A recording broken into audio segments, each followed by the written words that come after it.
Hello friends, good morning. നമ്മുടെ Kerala TV സീരിയലിലേക്ക് എല്ലാവർക്കും സ്വാഗതം.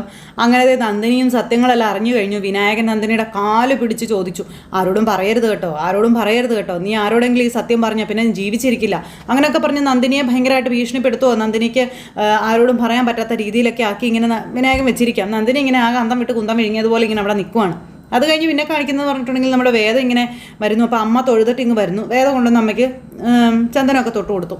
അപ്പോൾ അച്ഛനും വിക്രം എന്തെന്ന് ചോദിച്ചു. അപ്പോൾ എന്തോ സംസാരിക്കാനുണ്ടെന്ന് പറഞ്ഞ് അവർ രണ്ടുപേരും കൂടെ അങ്ങോട്ട് പോകുന്നത് കണ്ടുവന്ന് വേദ അമ്മയോട് പറയുക. മാഷ് അത് പറയുന്നത് കേട്ടപ്പോൾ തന്നെ മനസ്സിനൊരാശ്വാസമായി മോളെ എന്ന് അമ്മ പറയാം കേട്ടോ. എത്ര കാലമായി രണ്ടുപേരും മനസ്സ് തുറന്നൊന്ന് സംസാരിക്കുന്നത് കണ്ടിട്ട് എന്നിങ്ങനെ പറഞ്ഞ് അമ്മയോട് ഞാൻ പറഞ്ഞതല്ലേ, വിക്രം മലയ്ക്ക് പോയി തിരിച്ചു വരുമ്പോഴേക്കും നമ്മുടെ വീട്ടിലെ എല്ലാ പ്രശ്നങ്ങളും തീരുമെന്ന്. അപ്പോൾ എല്ലാ പ്രശ്നവും തീരുമെന്ന് ഉറപ്പാണോ മോളെ എന്ന് അമ്മ ഇങ്ങനെ വേദയോട് ചോദിക്കുമ്പോൾ വേദ ഇങ്ങനെ ഒന്നും മിണ്ടാണ്ട് നിന്നു. എല്ലാ പ്രശ്നവും മാറുമെന്ന് മോൾക്ക് ഉറപ്പ് പറയാനായിട്ട് പറ്റുമോ എന്ന് ചോദിച്ചു. അപ്പോൾ എന്താ അമ്മ അങ്ങനെ ചോദിച്ചേ? മോളും അവനും ആ വീട്ടിൽ ഭാര്യയും ഭർത്താവുമായി ജീവിക്കുന്നുണ്ടെങ്കിലും നിങ്ങൾ തമ്മിലുള്ള ജീവിതം എങ്ങനെയാണെന്നൊക്കെ എനിക്കറിയാം. അപ്പോൾ അവൻ മലയ്ക്ക് പോയിട്ട് വന്നു കഴിയുമ്പോൾ നിങ്ങൾ തമ്മിൽ പുതിയൊരു ജീവിതത്തിനുള്ള തുടക്കം കൂടി ആവുമോ മോളെ എന്ന് അമ്മ ഇങ്ങനെ വേദയോട് ചോദിക്കുക. അമ്മയ്ക്ക് അങ്ങനെ വിശ്വസിക്കാൻ പറ്റുമോ എന്നും ചോദിച്ചു. അന്നേരം വേദ ഇങ്ങനെ നോക്കുക, നാട്ടുകാരുടെയും വീട്ടുകാരുടെയും ഒക്കെ മുന്നിൽ എത്ര കാലം ഇങ്ങനെ ഒരു ജീവിതം നിങ്ങൾ നയിക്കും മോളെ എന്നൊക്കെ ഇങ്ങനെ ചോദിച്ചപ്പോൾ വേദയ്ക്കൊന്നും പറയാനില്ല. മോള് പറ മോളെ, ഈ അമ്പലത്തിൽ വെച്ച് അമ്മയോട് നീ പറ എന്നിങ്ങനെ പറയുവാണ്. അവൻ്റെ ഭാര്യയായിട്ടായിരിക്കും ഇനിയുള്ള കാലം ജീവിക്കുക എന്നുള്ള നിൻ്റെ തീരുമാനം നിനക്ക് നിൻ്റെ ജീവിതം കൊണ്ട് തന്നെ ഓർപ്പിക്കാൻ പറ്റുമോ എന്നൊക്കെ അമ്മ ഇങ്ങനെ ചോദിക്കുക. അപ്പം അത് കേട്ടപ്പം വിക്രം കെട്ടിയ താലിയുമായിട്ട് ഞാൻ വീട്ടിൽ വന്നു കയറിയ ദിവസമാണ് അമ്മ ഈ ചോദ്യം എന്നോട് ചോദിച്ചിരുന്നെങ്കിൽ ഞാൻ ഇല്ല എന്ന് ഉറപ്പായിട്ടും പറയുമായിരുന്നു. പക്ഷേ ഇത്രയും കാലം ഞാൻ വിക്രത്തെയും വിക്രം എന്നെയും അറിയുകയും മനസ്സിലാക്കുകയും ഒക്കെ ചെയ്യുകയായിരുന്നില്ലേ അമ്മേ? അതുകൊണ്ട് മലയ്ക്ക് പോയി വിക്രം തിരിച്ചു വരട്ടെ എന്ന് വേദ പറയാം. അത് കേട്ടപ്പോൾ അമ്മയ്ക്ക് ആശ്വാസം. അങ്ങനെ സമാധാനിച്ച് അവരങ്ങനെ അവിടെ നിൽക്കുക. അത് കഴിഞ്ഞിട്ട് പിന്നെ വിനായകൻ്റെ അടുത്തേക്ക് നന്ദിനി വരിക. നന്ദിനി, നീ ചതിക്കരുത്, നീ എൻ്റെ കൂടെ തന്നെ നിൽക്കണമെന്ന് പറഞ്ഞു. ശരി എന്ന് പറഞ്ഞുകൊണ്ട് നന്ദിനി ഇങ്ങനെ പോകുമ്പം വലിയ ചിരിയും ചിരിച്ച് വിനായകൻ കൂടെ ചെല്ലുക. വലിയ ചിരിയൊന്നും വേണ്ട, നിങ്ങളെ ഞാൻ ഇനി കണ്ണടച്ച് വിശ്വസിക്കുമെന്ന് നിങ്ങൾ കരുതണ്ടെന്ന് പറഞ്ഞു. സമ്മതിച്ചു പോരെ, എന്നാ വാ എന്ന് പറഞ്ഞുകൊണ്ട് ഇങ്ങനെ വിളിച്ചുകൊണ്ട് പോവുക. അപ്പോൾ ഇവർ നോക്കുമ്പോൾ നമ്മുടെ അച്ഛൻ ശയനപ്രദക്ഷിണം ചെയ്യുന്നത് കാണും. ഇവർ വിനേട്ട അച്ഛനല്ലേ അത് എന്ന് ചോദിച്ചു കേട്ടോ നന്ദിനി. എന്നിട്ട് ഇവർ രണ്ടുപേരും കൂടെ ഓടി അച്ഛൻ്റെ അടുത്തേക്ക് ചെന്നു. എന്നിട്ട് ഓം നമശിവായ എന്ന് പറഞ്ഞുകൊണ്ട് അച്ഛനെ ഇങ്ങനെ ഉരുട്ടി വിനായകൻ കൂടെ തന്നെ നിൽക്കുക. അച്ഛനാണെങ്കിൽ ശയനപ്രദക്ഷിണം ചെയ്യുന്നു. അപ്പോഴത്തേക്കും നന്ദിനി ഓടി അമ്മയുടെ വേദയുടെ അടുത്തേക്ക് ചെന്നു. അച്ഛനവിടെ ശയനപ്രദക്ഷിണം ചെയ്യുവാണെന്നും പറഞ്ഞു. ശയനപ്രദക്ഷിണം അങ്ങനെയൊന്നും പറഞ്ഞു കേട്ടില്ലല്ലോ, ഇതെന്ത് പറ്റി എന്ന് അമ്മ ചോദിക്കും കേട്ടോ. അപ്പോൾ കുറച്ച് മുൻപ് വിക്രമായിട്ട് കെട്ടിപ്പിടിക്കലും കരച്ചിലും ഒക്കെ ഉണ്ടായിരുന്നു, അതിൻ്റെ ബാക്കിയാണെന്ന് തോന്നുന്നു എന്ന് പറയുമ്പോഴത്തേക്കും എൻ്റെ ഈശ്വര, അമ്മ വന്നേ വാ എന്ന് പറഞ്ഞുകൊണ്ട് നന്ദിനി എന്നിട്ട് ഇവരെ വിളിച്ചുകൊണ്ട് പോവുക. മോളെ നീ ഇപ്പോൾ വിക്രത്തെ വിളിച്ചുകൊണ്ട് വരാൻ പറഞ്ഞ് വേദയെ പറഞ്ഞു വിട്ടു. എന്നിട്ട് മാഷിൻ്റെ അടുത്തേക്ക് കമല പോയി. അപ്പോൾ വിക്രത്തിൻ്റെ അടുത്തേക്ക് ഓടി വേദ ചെന്നിട്ട് വിക്രത്തോടും വിവരം പറയൂ കേട്ടോ.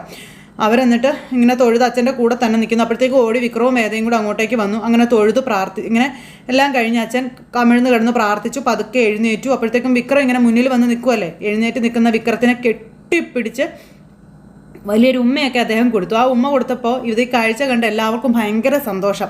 എല്ലാവരും ഇങ്ങനെ മനസ്സ് നിറഞ്ഞിങ്ങനെ നിൽക്കുക. പക്ഷേ ഒട്ടും പ്രതീക്ഷിക്കാതെ അപ്രതീക്ഷിതമായിട്ട് ആ സമയത്ത് ആ ഉമ്മ വെച്ച അച്ഛൻ കുഴഞ്ഞങ്ങ് വീണു. മാഷേ എന്നും പറഞ്ഞുകൊണ്ട് കരയുന്നു നമ്മുടെ കമല. അപ്പോഴത്തേക്ക് അച്ഛാന്ന് വിളിച്ചുകൊണ്ട് മക്കളും. ആരും പ്രതീക്ഷിക്കാത്തൊരു സംഭവമായിപ്പോയി. പിന്നെ പെട്ടെന്ന് എല്ലാവരും വാരിയെടുത്ത് അച്ഛനെ കാഷ്വാലിറ്റിയിലേക്ക്, അതായത് ഈ അമ്പലത്തിൻ്റെതായ ആ ഒരു പരിസരത്തുള്ള ഹോസ്പിറ്റലിലേക്ക് എത്തിച്ചു. അപ്പോഴേക്കും മാഷയെന്നും പറഞ്ഞുകൊണ്ട് ഭയങ്കര കരച്ചിലായിട്ട് എല്ലാവരും കൂടെ ഉണ്ട് കേട്ടോ. എന്തായാലും മാഷിനെ വേഗം തന്നെ അകത്തേക്ക് കൊണ്ടുപോയി. അപ്പോൾ ഒരാൾ അകത്തേക്ക് ചെല്ലണമെന്ന് പറഞ്ഞു. അപ്പോൾ വിക്രം പറഞ്ഞു ഞാൻ ചെല്ലാമെന്ന് പറഞ്ഞു. അങ്ങനെ വിക്രം അകത്തേക്ക് കയറി ചെല്ലും. അപ്പോഴത്തേക്കും പുറത്ത് വന്ന അമ്മ ഭയങ്കര കരച്ചിൽ, എൻ്റെ മാഷെന്നും പറഞ്ഞു, ഭയങ്കര കരച്ചിൽ. അപ്പോൾ അമ്മയെ ഒന്നും സംഭവിക്കില്ലെന്ന് അമ്മ ധൈര്യമായിട്ടിരിക്കുക. നമ്മൾ ആശുപത്രിയിൽ എത്തിയില്ലേ എന്നൊക്കെ ചോദിക്കുക. അപ്പം മോളെ വേറെ ഏതെങ്കിലും വലിയ ആശുപത്രിയിലേക്ക് കൊണ്ടുപോകാൻ നമുക്ക് മാഷിനെ അങ്ങനെയൊക്കെ പറഞ്ഞ് കരയോ. അപ്പോൾ ആദ്യം ഫസ്റ്റ് എയ്ഡ് വേണ്ടേ, അത് കഴിയട്ടെ, എന്നിട്ട് നമുക്ക് കൊണ്ടുപോകാമെന്ന് പറഞ്ഞു. ഇവിടുത്തെ ഡോക്ടേഴ്സ് പറയുന്ന പോലെ നമുക്ക് ചെയ്യാം അമ്മ ധൈര്യമായിട്ടിരിക്കാൻ പറഞ്ഞു. അമ്മ ഇങ്ങനെ കരയാതൊരു ഭാഗത്തിരിക്കാം, ഒന്നും സംഭവിക്കില്ല, ഞാനല്ലേ പറയുന്നതെന്നൊക്കെ വേദം ഇങ്ങനെ പറഞ്ഞ് അമ്മയെ സമാധാനിപ്പിക്കുക. അമ്മേ ഈശ്വരൻ നമ്മുടെ കൂടെ ഉണ്ട്, അമ്മ ധൈര്യമായിട്ടിരിക്കുന്നൊക്കെ പറഞ്ഞു. അതെ അമ്മ ഇങ്ങനെ വാ അമ്മയെന്ന് പറഞ്ഞ് ശ്രീജയും വിളിച്ചു. അപ്പോൾ ശ്രീജ അടുത്ത് അമ്മയും കൊണ്ട് അവിടെ പോയിരിക്കാൻ പറഞ്ഞു. അങ്ങനെ അവരെല്ലാവരും കൂടി അമ്മയും കൊണ്ട് അവിടെ സൈഡിൽ പോയിരിക്കും കേട്ടോ. ഈ സമയത്ത് അദ്ദേഹത്തിന് വേണ്ടുന്ന ട്രീറ്റ്മെൻറ്റുകളും കാര്യങ്ങളൊക്കെ നടത്തുന്നു. നമ്മുടെ വിക്രം അച്ഛൻ്റെ തൊട്ടരികിൽ നിൽക്കുന്നു. വിനായകനും വിശ്വനും കൂടി ഇങ്ങനെ ഇറങ്ങി വരിക. അപ്പോൾ വിനായകനെ വിശ്വം വിളിച്ചു. നീ ഇതെങ്ങോട്ട് പോവാണെന്ന് ചോദിച്ചു. ഒരു ചായ കിട്ടുമെന്ന് നോക്കാൻ ഇറങ്ങിയതാണെന്ന് പറയാം. എത്ര നേരം എന്ന് വെച്ചാൽ അതിനകത്ത് കയറി ഇരിക്കാമെന്ന് വിനായകൻ വിശ്വനോട്. അച്ഛൻ എന്താടാ ശരിക്കും സംഭവിച്ചിട്ടുണ്ടാവുകയെന്ന് ചോദിക്കാം. കുഴഞ്ഞു വീണത് നമ്മളും കണ്ടതല്ലേ എന്ന് ചോദിച്ചു. അപ്പോൾ അതല്ലടാ, സാധാരണ ഇങ്ങനെയുള്ള ശയനപ്രദക്ഷിണത്തിനൊന്നും നിൽക്കാത്ത ഒരാളല്ലേ അച്ഛൻ. ഇന്ന് അതിന് മെനക്കെടുക എന്നൊക്കെ പറയുന്നത്, അക്കാര്യത്തിൽ എനിക്കും സംശയം തോന്നി. പക്ഷെ അച്ഛനോടല്ലേ അത് ചോദിക്കാൻ പറ്റുള്ളൂ എന്ന് വിനായകൻ വിശ്വനോട് പറയണം. അമ്പലത്തിനുള്ളിൽ അച്ഛനും വിക്രവും കുറേ നേരം സംസാരിച്ച് നിൽക്കുന്നത് കണ്ടുവെന്ന് ശ്രീജി എന്നോട് പറഞ്ഞായിരുന്നു. അതിനുശേഷമാണ് അച്ഛൻ ശയനപ്രദക്ഷിണമൊക്കെ ചെയ്തത്. ആണോ എന്ന് ചോദിച്ചുകൊണ്ട് വിനായകൻ ഒന്നും അറിയാത്തതുപോലെ. ശയനപ്രദക്ഷിണം എന്ന് പറയുന്നത് ദൈവത്തോട് ചെയ്യുന്നത് ഒരു മാപ്പപേക്ഷയായിട്ടല്ലേ എന്ന് ചോദിച്ചു. അങ്ങനെ തോന്നാനും മാത്രം വിക്രം എന്തായിരിക്കും അച്ഛനോട് പറഞ്ഞിട്ടുണ്ടാവുക എന്നൊക്കെ വിശ്വൻ ഇങ്ങനെ ചോദിക്കുമ്പം വിനായകന് മൊത്തത്തിലൊരു കള്ളത്തരം. ഇനി വിക്രം എങ്ങാനും അച്ഛനോട് സത്യം പറഞ്ഞു കാണുമോ? എൻ്റെ ദൈവമേ, എൻ്റെ ഈശ്വര, ചതിക്കല്ലേ. ഇത്രയും കാലം അവനോട് കാണിച്ച അകൽച്ചകളോ പാപപരിഹാരമായിരിക്കുമോ അച്ഛൻ ഈ ചെയ്തിട്ടുണ്ടാവുക എന്നൊക്കെ വിനായകൻ എങ്ങനെ ചിന്തിക്കുമോ? എടാ, നീ എന്താടാ ഈ ആലോചിക്കുന്നതെന്ന് ചോദിച്ചു വിശ്വൻ. ഒന്നുമില്ല, ഞാനൊന്നും ആലോചിച്ചില്ല. അപ്പോൾ നമുക്ക് ചായ കുടിക്കാമെന്ന് പറഞ്ഞു. അപ്പോൾ എനിക്ക് വേണ്ട, ചേട്ടൻ പോയി കുടിച്ചോളാൻ പറഞ്ഞു. അല്ല, നീയല്ലേ ചായ കുടിക്കാനായിട്ട് ഇങ്ങോട്ട് ഇറങ്ങിയത്? നിനക്കിപ്പോൾ എന്നാടാ പറ്റിയത്? ഒന്നുമില്ല, വാടാ, നീ വാ എന്നും പറഞ്ഞുകൊണ്ട് ഇങ്ങനെ വിശ്വൻ വിനായകനെ വിളിച്ചുകൊണ്ട് പോ ചായ കുടിക്കാൻ. ഈ സമയത്ത് വിക്രവും വേദയും കൂടെ ഇങ്ങനെ അവിടെ നിന്ന് സംസാരിക്കുക. അപ്പോൾ ഡോക്ടറെ കണ്ടായിരുന്നോ, ഡോക്ടറോട് സംസാരിച്ചോ എന്നൊക്കെ വേദ ഓടി വന്ന് വിക്രത്തോട് ചോദിക്കുമ്പോൾ നീ സംസാരിച്ചു, കുഴപ്പമൊന്നുമില്ലെന്നാണ് പറഞ്ഞതെന്ന് പറഞ്ഞു. അപ്പോഴത്തേക്കും കമല ആരാണെന്ന് ചോദിച്ചു. അപ്പോൾ കമല ഞാനാണെന്ന് പറഞ്ഞു ഓടി വന്നു. അപ്പോൾ അമ്മയെ കാണണമെന്ന് അച്ഛൻ പറഞ്ഞെന്ന് പറഞ്ഞു. അപ്പോൾ അമ്മ പേടിക്കാനൊന്നും ഇല്ലെന്നേ, അച്ഛന് കുഴപ്പമൊന്നുമില്ല എന്നും പറഞ്ഞ് വിക്രം അമ്മയെ സമാധാനിപ്പിക്കാം. അമ്മ അകത്തേക്ക് ചെല്ല, അച്ഛനെ കാണണമെന്ന് പറഞ്ഞില്ലേ എന്ന് പറഞ്ഞ് വേദ അച്ഛൻ്റെ അടുത്തേക്ക് അമ്മയെ പറഞ്ഞു വിടുക കേട്ടോ. മാഷ് അന്നേരം ഇങ്ങനെ മയക്കത്തിലാണ്. അപ്പോൾ കമല ഓടി ചെന്നു മാഷേ എന്നും പറഞ്ഞ് വിളിച്ചു. അദ്ദേഹം പതുക്കെ ഇങ്ങനെ കണ്ണ് തുറന്ന് 4 പാട് നോക്കുക. അപ്പോൾ കമല വന്നിട്ട് എന്താ മാഷേ, എന്തിനാ ഇങ്ങനെ സങ്കടപ്പെടുന്നേ എന്നൊക്കെ ഇങ്ങനെ ചോദിക്കുക കേട്ടോ. മാഷിന് കുഴപ്പമൊന്നുമില്ലെന്നേ, ഡോക്ടർ പറഞ്ഞു എന്ന കാര്യം കമല ഇങ്ങനെ പറയാം. നമുക്ക് എത്രയും പെട്ടെന്ന് വീട്ടിലേക്ക് തിരിച്ചു പോകാം മാഷേ, പറ്റിയ നാളെ തന്നെ പോകാമെന്നും പറയും കേട്ടോ കമല. അപ്പോൾ കമല എന്നും പറഞ്ഞ് കമലയെ വിളിച്ചു. അപ്പോൾ എന്താ മാഷേ, എന്നാ എന്നിങ്ങനെ കമല ചോദിച്ചു. അപ്പോൾ ഇത്രയും കാലം ഞാൻ എന്താ മാഷേ, എന്താ പറയാൻ പറഞ്ഞു കമല. അപ്പോൾ ഇത്രയും കാലം മാഷ് എന്ത് ചെയ്തു എന്നേ പറയുന്നതെന്ന് ചോദിച്ചു. അപ്പോൾ വലിയ തെറ്റായി പോയി കമല എന്ന് മാഷ് പറയുക. നീ അടക്കം പല പ്രാവശ്യം എന്നോട് പറഞ്ഞിട്ടും ഞാൻ അതൊന്നും അനുസരിച്ചില്ല, കേട്ടില്ല. ഞാൻ എൻ്റെ ഭാഗമാണ് ശരിയെന്നും പറഞ്ഞ് നടന്നു എന്ന് പറഞ്ഞു. മാഷ് എന്തിനെപ്പറ്റി പറയുന്നതെന്ന് കമല ചോദിക്കുമ്പോൾ ഞാൻ വിക്രത്തോട് ചെയ്തത് നീതികേടായിപ്പോയി കമല എന്നിങ്ങനെ മാഷ് പറയുക. അപ്പോൾ കമല എന്താ നോക്കുക. അപ്പോൾ ഞാൻ കണ്ടതാണ് ശരിയെന്ന് ഞാൻ വിശ്വസിച്ചു. ആ ശരിയിൽ ഞാൻ മുറുക്ക പിടിച്ചു. പക്ഷേ അതായിരുന്നില്ല ശരി. അതൊരു വലിയ കള്ളം ആണെന്ന് മനസ്സിലാക്കാൻ വൈകിപ്പോയി കമല എന്നൊക്കെ പറഞ്ഞുകൊണ്ട് മാഷ് ഇങ്ങനെ കരയുക കമലയുടെ മുന്നിൽ. ആ കുട്ടി നമ്മളോട് ഒരിക്കൽ ചോദിച്ചത് താൻ ഓർക്കുന്നുണ്ടോ എന്ന് ചോദിച്ചു കമലയോട്. കമല ഇങ്ങനെ ഇത് ആലോചിക്കുക. വിക്രം തെറ്റുകാരനല്ല എന്ന് മനസ്സിലാക്കിയാൽ മാഷ് എന്ത് ചെയ്യുമെന്നുള്ളത്. അപ്പോൾ ഞാൻ ഓർക്കുന്നുണ്ട്, എൻ്റെ കൂടെ മുന്നിൽ വെച്ചിട്ടല്ലേ അന്ന് അവൾ ചോദിച്ചത്. അപ്പോൾ ഇന്ന് സുചീന്ദ്ര ക്ഷേത്രത്തിൻ്റെ മുന്നിൽ വെച്ച് അവൻ എന്നോടത് തുറന്നു പറഞ്ഞു കമല എന്ന് പറയാം. അവനല്ല തെറ്റ് ചെയ്തെന്ന്. അപ്പോൾ റിട്ടയർമെൻറ്റ് ദിവസം സംഭവിച്ച കാര്യങ്ങളെല്ലാം കമലയോട് പറയുവാണ്. അത് കേട്ടപ്പോൾ കമല ചങ്ക് പൊടിഞ്ഞിങ്ങനെ അവിടെ നിൽക്കുക കേട്ടോ, ചങ്ക് പൊട്ടി കരയുവാണ്. അപ്പോൾ മാഷ് അതൊന്നും ഓർത്ത് വിഷമിക്കണ്ട, എൻ്റെ മാഷ് ഒന്നും അറിഞ്ഞുകൊണ്ട് ചെയ്തതല്ലല്ലോ മാഷേ, സംഭവിച്ചു പോയതല്ലേ. ഈ ഞാനും മാഷിനെ പോലെ തന്നെയല്ലേ വിശ്വസിച്ചിരുന്നതെന്ന് കമല മാഷിനോട് ചോദിക്കുക കേട്ടോ. മാഷ് ധൈര്യമായിട്ടിരിക്കാൻ പറഞ്ഞു. തൽക്കാലം മാഷ് അതിനെക്കുറിച്ച് ഒന്നും ഓർക്കല്ലേ. അപ്പോൾ ജയിലിൽ കിടന്ന് നരകിക്കേണ്ട 7 വർഷമാണ് അവൻ എന്നിൽ നിന്ന് സ്വയം ഏറ്റെടുത്തതെന്ന് അച്ഛൻ കരഞ്ഞുകൊണ്ട് കമലയോട് പറയണം. പുറത്തു വന്നിട്ടും ഞാൻ അവനോട് നീതി കാണിച്ചില്ല. ഞാൻ അവനെ ശിക്ഷിക്കുകയായിരുന്നില്ലേ കമല എന്ന് ചോദിച്ചു. അപ്പോൾ മതി മാഷേ, ഇനി അതൊന്നും പറയണ്ട മാഷേ, മാഷ് ഇപ്പോൾ അത് തിരിച്ചറിഞ്ഞല്ലേ, അത് മാത്രം മതി എന്നിങ്ങനെ പറയുമ്പോൾ മാഷിന് സഹിക്കാൻ പറ്റുന്നില്ല. അദ്ദേഹമാണെങ്കിൽ ഇങ്ങനെ വല്ലാണ്ട് കിടന്ന് ശ്വാസം മുട്ട് അനുഭവിക്കാം. ഒന്നും വൈകിട്ടില്ല, ഇനിയും അവനെ മനസ്സിലാക്കാനും അംഗീകരിച്ച് ജീവിക്കാനും സമയമുണ്ടെന്നുള്ള കാര്യങ്ങളൊക്കെ ഇങ്ങനെ പറയുവാണ് കമല. മാഷ് ഇപ്പോൾ അതേപ്പറ്റി ഒന്നും ആലോചിക്കണ്ടെന്നൊക്കെ പറയുമ്പോൾ കണ്ണൊക്കെ തുടച്ച് നമ്മുടെ അച്ഛൻ ഇങ്ങനെ അവിടെ കിടക്കുവാണ്. അപ്പോൾ മരണത്തിൽ നിന്നാണ് തലനാരിഴയ്ക്ക് അദ്ദേഹം കയറി വന്നത്. അപ്പോൾ എന്നെ ഇത് ഇവിടെ അടുത്തിരുന്ന് കരഞ്ഞ് സംസാരിക്കരുതെന്ന് പറഞ്ഞു. അങ്ങനെ ആ നേഴ്സ് കമലയോട് പെട്ടെന്ന് പോകണമെന്നും പറഞ്ഞു. എന്നിട്ട് നേഴ്സ് അങ്ങ് ഇറങ്ങിപ്പോയി. അങ്ങനെ കമല മാഷിനെ പറഞ്ഞ് സമാധാനിപ്പിക്കുക കേട്ടോ. മാഷ് ധൈര്യമായിട്ടിരിക്കുക. ഇത്രയും കാലം അവനെ ശ്രദ്ധിക്കാതിരുന്നതിനെ ഇനി നമുക്ക് അവനെ കൂടുതൽ സ്നേഹിക്കാം. പോരാ മാഷേ എന്ന് ചോദിച്ചു. അപ്പോൾ എന്ന് പറഞ്ഞു മാഷ് ഇങ്ങനെ അവിടെ കിടക്കുക. ഞാൻ പുറത്തുണ്ട് കേട്ടോ, മാഷ് വിഷമിക്കൊന്നും വേണ്ട കേട്ടോ ധൈര്യമായിട്ടിരിക്കുക, ഞങ്ങളൊക്കെ കൂടെ ഇല്ലേ എന്ന് പറഞ്ഞ് കമല അവിടെ നിന്ന് പോയി. മാഷ് പിന്നെ അവിടെ ചെരിഞ്ഞ് കിടന്ന് ഭയങ്കര കരച്ചിൽ.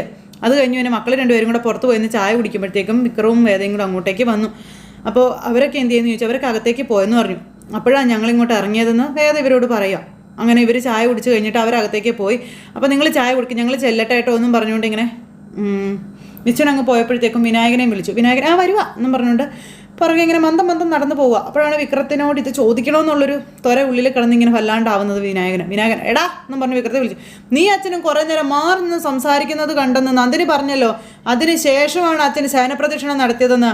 അതിനെന്താ, എനിക്ക് അച്ഛനോട് സംസാരിച്ചുകൂടെ എന്ന് വിക്രം ചോദിച്ചു. അല്ല, അതിന് പ്രശ്നമൊന്നും ഉണ്ടെന്നല്ല കേട്ടോ ഞാൻ പറഞ്ഞത്, പറയേണ്ടത് മാത്രമേ ഞാൻ പറഞ്ഞിട്ടുള്ളൂ വിനായകൻ ചേട്ടാ എന്നിങ്ങനെ വിക്രം പറയുമ്പോൾ അതെന്താടാ പറയേണ്ടത് മാത്രമെന്ന് വിനീശൻ. അപ്പോൾ ഇവനെപ്പോഴും അങ്ങനെയല്ലേ ഏട്ടാ, എല്ലാം ഇത്തിരി ഉളച്ചും മറിച്ചൊക്കെയല്ലേ സംസാരിക്കുള്ളൂ എന്ന് വിനായകൻ പറഞ്ഞപ്പം വിനായകൻ ചേട്ടനെ ചെല്ല്, അച്ഛൻ എന്തെങ്കിലും ആവശ്യമുണ്ടെങ്കിൽ അവിടെ ആളില്ല എന്ന് പറഞ്ഞു. ശരി എന്നും പറഞ്ഞുകൊണ്ട് വിനായകൻ അവിടെ നിന്ന് പോവുക. വിനായകന് പറയേണ്ടത് വല്ലതും അച്ഛനോട് പറഞ്ഞു എന്നുള്ളതാണ്. അങ്ങനെ അവർ രണ്ടുപേരും അങ്ങ് പോയി. ആ സമയത്ത് വിക്രവും വേദയും കൂടെ ചായ മേടിച്ച് കുടിക്കുകയാണ്. അപ്പോൾ എന്തോ ഒരു ടെൻഷൻ വിനായകൻ ചേട്ടൻ ഉള്ളതുപോലെയാണല്ലോ എന്ന് വേദ പറയുമ്പം ടെൻഷനല്ല, ശരിക്കും പേടി തന്നെയാണെന്ന് വിക്രം വേദയോട് അന്നേരം പറഞ്ഞു. ഞാൻ എന്താണ് അച്ഛനോട് സംസാരിച്ചത് എന്ന് അറിയാനുള്ള അല്ലെങ്കിൽ അറിയാത്തത് കൊണ്ടുള്ളൊരു ഭയം. അപ്പോൾ എന്താ ശരിക്കും സംസാരിച്ചത് എന്ന് വേദ ചോദിക്കുമ്പം എന്തായിരിക്കുമെന്ന് ചോദിച്ചു. അപ്പോൾ വേദ ഇങ്ങനെ നോക്കുക. ശരിക്കും സംസാരിച്ചോ എന്ന് വേദ ചോദിക്കുമ്പോൾ ഇത്രയും കാലം എല്ലാവരിൽ നിന്ന് ഒളിച്ചു വെച്ചത് വിക്രം അച്ഛനോട് തുറന്നു സമ്മതിച്ചോ എന്ന് ചോദിച്ചു. അപ്പോൾ ആ ഒരു സമയത്തെ അച്ഛൻ്റെ ചോദ്യം അത് അങ്ങനെ ആയിരുന്നു എന്നും എനിക്ക് ഒളിച്ചു വയ്ക്കാൻ തോന്നിയില്ല എന്നും പറഞ്ഞു. എന്നിട്ട് എല്ലാം പറഞ്ഞോ എന്ന് ചോദിക്കുമ്പം എല്ലാം ഒന്നും ഞാൻ പറഞ്ഞിട്ടില്ല. ഇപ്പോൾ വിനായകൻ ചേട്ടൻ സംശയിക്കുന്നത് പോലെ എല്ലാം എനിക്ക് പറയാൻ പറ്റില്ലല്ലോ, അത് ഞാൻ പറഞ്ഞിട്ടില്ല എന്നും പറഞ്ഞു.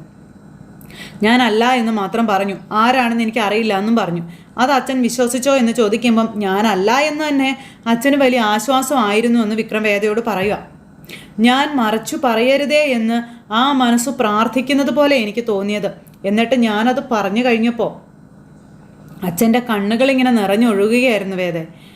വല്ലാത്ത കുറ്റബോധം ഉണ്ടായിരുന്നു ആ മുഖത്ത് എന്നും വേദയോട് വിക്രം തൻ്റെ മനസ്സ് തുറന്ന് പറയുകയാണ്. ഒരു മകനെക്കുറിച്ച് തന്നെയുള്ള തൻ്റെ എത്രയോ നാളത്തെ ധാരണയാണ് മാറിയിരിക്കുന്നത്. ഒപ്പം അതിനിടയിൽ മറ്റൊരു മകനാണത് ചെയ്തത് എന്ന് പറയാൻ എനിക്ക് തോന്നിയില്ല എന്ന് വിക്രം പറയുമ്പം നന്നായി, വീണ്ടും ഒരാഘാതം നമ്മളായിട്ട് തന്നെ കൊടുക്കേണ്ട കാര്യമില്ലല്ലോ അല്ലേ എന്ന് വേദ ഇങ്ങനെ വിക്രത്തോട് ചോദിക്കും. അപ്പോൾ അതേന്ന് പറഞ്ഞു. അപ്പോൾ വിക്രം സ്വാമിയോടുള്ള പശ്ചാത്താപമാണ് അച്ഛൻ ശയനപ്രദക്ഷിണത്തിലൂടെ പ്രകടിപ്പിക്കാൻ ശ്രമിച്ചതല്ലേ എന്ന് ചോദിച്ചു. അപ്പോൾ അച്ഛൻ അത്രയും കടന്നു ചെയ്യുമെന്നൊന്നും ഞാൻ വിചാരിച്ചില്ല എന്ന് വിക്രം അന്നേരം വേദയോട് പറയാം. സാരമില്ല, ഈ ക്ഷീണം ആശുപത്രിവാസമൊക്കെ ഒരു തിരിച്ചുവരവിനുള്ള തുടക്കമായിട്ട് മാത്രം കണ്ടാൽ മതി എന്ന് വേദ വിക്രത്തോട് പറഞ്ഞു. വിക്രമിൻ്റെ ജീവിതത്തിലെ ഇനി വരാനിരിക്കുന്ന സന്തോഷം നിറഞ്ഞ ദിവസങ്ങളുടെ തുടക്കത്തിലെ ഒരു കുഞ്ഞു സങ്കടമാണെന്ന് കരുതിയാൽ മതി എന്നൊക്കെ പറഞ്ഞ് വേദ വിക്രത്തെ സമാധാനിപ്പിക്കുക. അങ്ങനെ വിക്രം വേദ ഇങ്ങനെ നോക്കി നിൽക്കുന്നു. വേദ ചായ കുടിച്ചുകൊണ്ട് നിൽക്കുന്നു. എന്തായാലും വിക്രത്തിൻ്റെ ജീവിതം വേദ മാറ്റി മറിച്ചു എന്നുള്ളത് വിക്രത്തിനും മനസ്സിലായി. അങ്ങനെ അവർ രണ്ടുപേരും കൂടി ഈ ഒരു കാര്യമൊക്കെ പറഞ്ഞ് രണ്ടുപേരും ഇങ്ങനെ ചായയൊക്കെ കുടിച്ച് ഇങ്ങനെ ആ ഒരു നിൽക്കുന്ന സിറ്റുവേഷൻ കാണിച്ചുകൊണ്ട് ഇന്നത്തെ നമ്മുടെ കഥ അവസാനിച്ചു. അപ്പോൾ എല്ലാവരും കാത്തിരുന്ന് കാണണം കേട്ടോ. എല്ലാവർക്കും നല്ലൊരു ദിവസം ആശംസിക്കുകയാണേ. എല്ലാവരും തരുന്ന സപ്പോർട്ടിനും സ്നേഹത്തിനും ഒത്തിരി നന്ദി ഹൃദയത്തിൻ്റെ ഭാഷയിൽ അറിയിക്കുന്നു. അടുത്ത സൂപ്പർ ഹിറ്റ് കഥയുമായി കാണുന്നത് വരെ എല്ലാവർക്കും നന്ദി. അതോടൊപ്പം നമ്മുടെ ചാനൽ ആദ്യമായിട്ട് കാണുന്നവരുണ്ടെങ്കിൽ ഒന്ന് സബ്സ്ക്രൈബ് ചെയ്യണേ. തൊട്ടടുത്ത് കാണുന്ന ബെൽ ബട്ടൺ അമർത്തി കഴിഞ്ഞിട്ടുണ്ടെങ്കിൽ നമ്മുടെ വീഡിയോസ് എളുപ്പത്തിൽ കാണാൻ കഴിയുന്നതായിരിക്കും. അപ്പോൾ ഒരിക്കൽ കൂടി എല്ലാവരോടും 1000 നന്ദി വീണ്ടും അറിയിച്ചുകൊണ്ട് tata, see again, take care, by.